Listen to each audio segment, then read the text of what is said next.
வணக்கம். அகோரமூர்த்திங்க சார், மயிலாடுதுறை மாவட்டம் கீழச்சாலை கிராமம்.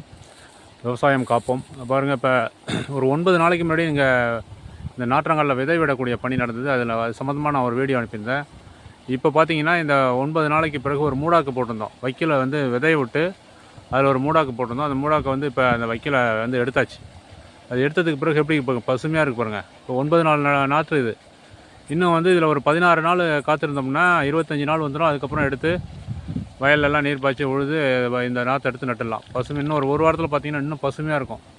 ரொம்ப அருமையாக இருக்கும். அதை பாருங்கள், பசுமையாக இருக்குது பாருங்கள். 5 அடி அகலம் 75 அடி நீட்டில் விடக்கூடிய மேட்டுப்பாத்தி ரொம்ப நல்லா முளைச்சி வந்திருக்கு பாருங்கள். பம்ப் செட் ஓடிட்டு பாருங்கள். அதெல்லாம் எங்கள் ஊரில் பம்ப் செட்டு 20 அடியில் தண்ணி கிடைக்கும். 2 இடத்துல 20 அடி அடித்து அதை வந்து டீ ஜாயின் பண்ணி தண்ணி ஆக்கிக்கிறது பாருங்கள். இந்த நாற்றங்கால் பக்கத்தில் எவ்வளோ பசுமையாக என்னுடைய தம்பிகள் வச்ச எங்கள் அப்பா காலத்தில் அப்பா இருக்கும்போது என்னுடைய தம்பிகள்